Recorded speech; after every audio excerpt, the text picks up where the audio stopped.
Ciao amici, hello, bonjour à tous, welcome back on my channel. I hope you're doing great. Before we jump into the video, I want to tell you it's not a question of lighting. You're not crazy. I did change my hair and it really looks orange on the camera, but it's way more natural in real life, I can assure you.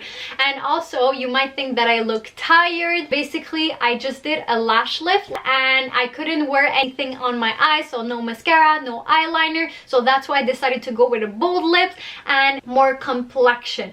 Since the video is live soon on Wednesday, I had to film, so even though I couldn't wear anything on my eyes, I still decided to film for you guys, so at least you get content this week. Today I'm going to show you 5 different foundations that are good for winter time. Let's say if you have dry skin like I do, you know how much of a struggle it is to find a right foundation because your skin cracks, your skin is dry, you look patchy, and then it's not really cute, isn't it?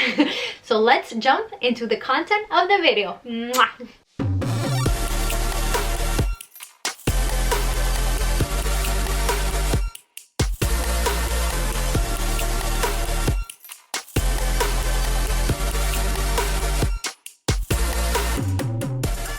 Even though you might have different skin type than dry or dehydrated like I do, you can still wear those foundation, but keep in mind those are foundation that works for me. So if you have a different skin type, let me know, so at least I know if it's good or not for others. So for combination, for oily skin, so instead of going by order of like top 1, top 2, whatever, so top 5, I will go by coverage, so from the lightest coverage to the full coverage. So depending the different finish that you're looking for, you know which foundation is the best for you, because honestly they're all equal. It really depends the finish that I'm looking for. If I'm looking for something every day, I'll definitely go with the lightest finish. If I want something a little bit more intense because I have a party, well, not anymore, but hopefully soon, I will go with something that has a little bit more coverage. So that's why I decided to show it to you this way.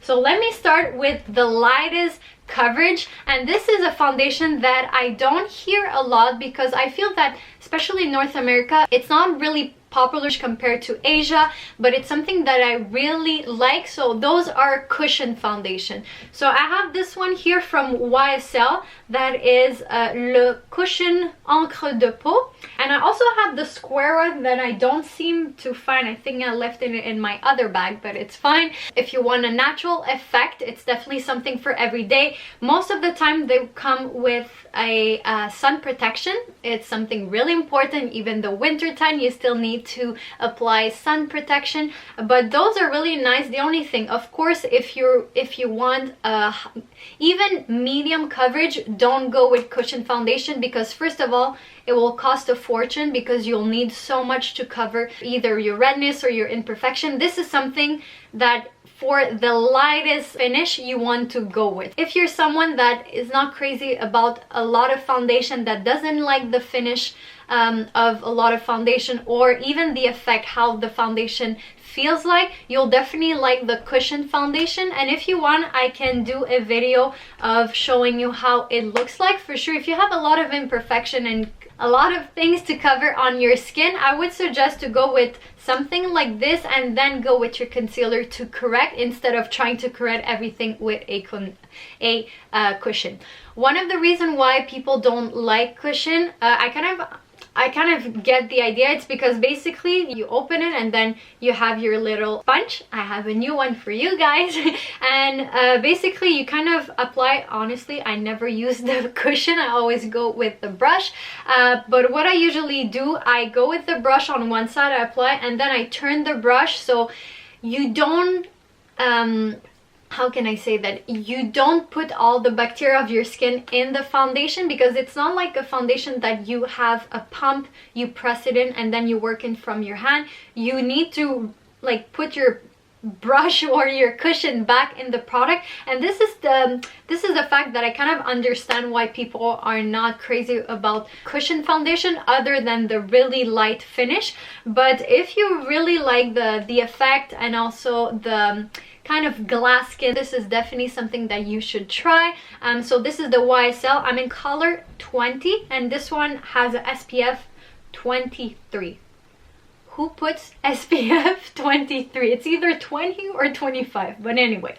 Okay, so this is lightest coverage, so YSL Cushion Foundation. Another one that has a little bit more coverage, and this is Sheer Healthy Glow. So it gives you a little bit of coverage than the other one that shows that you have something on, is the Chanel Le Beige Sheer Healthy Glow Tinted Moisturizer. So I'm in color medium light, but it's a little bit light for me during summer, so I'll definitely need to get something that is a little bit darker for summer. But I like something like this because it gives such a luminous glow, and it's so hydrating at the same time. You'll see that there's no foundation that I'll be showing you that will have a matte finish. They're all really luminous. Try to stay away from matte if you do have dry skin, because the effect, well, first of all, even if you have perfect skin, by having a matte finish, I wouldn't say it dries your skin, but it gives the effect that your skin is a little bit more matte, so a little bit more dry, if it makes sense. It's kind of hard to explain,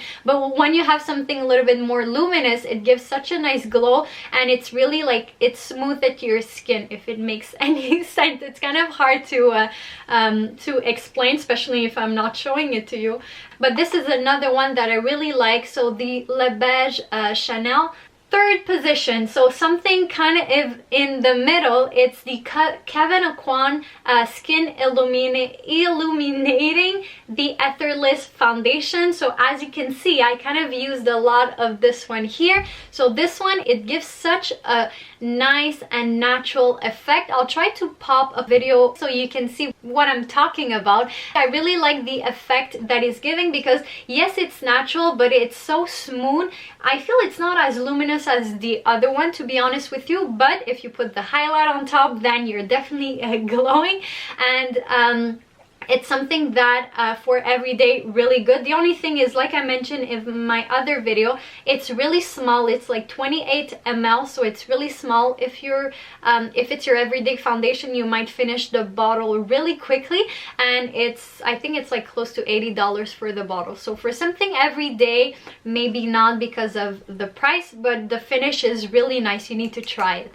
So this is kind of medium coverage. Fourth position, so this one you can build it, so it's kind of I would say medium finish to high coverage. So it's the Touche Eclat Le Teint B30, and I love this one because whenever you're putting on your skin, first it's really luminous, and it's kind of like if you're putting butter on your skin. It's kind of hard to explain, but it's so luminous and it's so creamy at the same time. So this is another one that I really like, especially during winter. If you are like slightly dry, go with something like this, and you'll definitely see the glow that this will give you. Also the kind of the nice effect that it will give you as well. So the Touche Eclat. To finish off, it's the one that has a little bit more coverage than the other one. So it's the CC Cream Complete Correction. This one has a SP of 50. So this one is a CC cream that stands for color correcting. So it's a little bit thicker than the other one in terms of texture, but it still gives a natural effect, and that's always the makeup that I'm trying to go for. So I'm always trying to go with a flawless skin, and then you can go with something a little bit more intense on the lips or on the eyes. But for the skin, I'm always trying to kind of go something a little bit more natural, because especially when you have dry skin, the more product you put, in terms of foundation of course, but more product you put, the more dry that your skin looks like, because you're patting like layers and then you put your bronzer and then your powder and then your blush. So then at the end you have like this much thickness. So that's why you really need a good base. And something that I forgot to mention, guys, that is really important: no matter which foundation you're gonna go for, you still need to have a really good skincare base. I cannot say it enough. I think you're tired of hearing it, but it's really important, because you can spend so much money and spend so much time on your foundation and your makeup, but then if you didn't exfoliate, you didn't moisturize your skin, it's still gonna look not as good as if you would have. So this is something that you really need to keep in mind for sure. If you're not doing anything, you're not exfoliating your skin, you're not using any moisturizer at all, and then you go with something like this or any of the product that I mentioned in this video, you'll be totally disappointed because it's not giving you the effect that you're looking for. So that's why really important to take care of your skin, especially if you're going on an event. You don't have to do like the full facial every day if you don't have the time or the patience. If you're going out, do a little bit of exfoliation, wear a mask before, and then 10 minutes after, go with, like, let's say do your eye, and then slap the foundation on, and already you'll see such a big difference. So this video is not about skincare, so we'll stick to makeup. So those are the 5 foundations that I love, especially when you have a dry skin. Another important step for sure, it's the skincare, but use a really healthy, glowing, moisturizing primer before any of those foundation, and you'll definitely see that they will help and give like kind of a boost to the foundation. So this is the end of my video. It was really quick. I didn't want to apply because it's kind of impossible to compare on camera, especially the different finish. You're not putting the same amount of product, because for sure if you compare this one and then you compare that one, you'll definitely see that this one is really natural and then this one gives a little bit more coverage. So you can't really compare any of those foundation because it's different finish, different formulas, different textures. So that's why I just wanted to talk to you about those different foundation. But again, try them and see if they're good for your skin. I wouldn't say I like one better than the other one. Again, it really depends of the finish and of where I am going. Another thing is the brush is really important. I always go with like a fluffy brush instead of something a little bit more dense because it gives more a natural effect. So it's all different techniques here and there that you can learn. Let's say if it's something that doesn't really suit your skin, if you put the lightest amount, maybe it won't look as cakey. So if I can repeat what I just said in this video, take care of your skin, use a really good primer, try to avoid matte, try to avoid powder because they tend to look powdery and patchy for dry skin. If you're looking for something really light finish, go with the YSL. Then something with a little bit more coverage, the Chanel one. The one in the middle will be the Kevyn Aucoin. Then you'll have the YSL that is more a foundation, and to finish off the CC cream by Chanel. So I really hope that you enjoyed this video, guys. Let me know if you like those kind of informative video. And also I can definitely compare foundation. So let's say if I have 2 foundation kind of similar, I can do one side, pretty much what I did comparing the Dior and the Chanel bronzer. So I think I'm done for today. I really hope that you enjoyed it. Don't forget to give this video a thumbs up. Let me know how you liked it. Let me know how you like my hair. And I will see you next week. I love you forever and always. Bye, guys.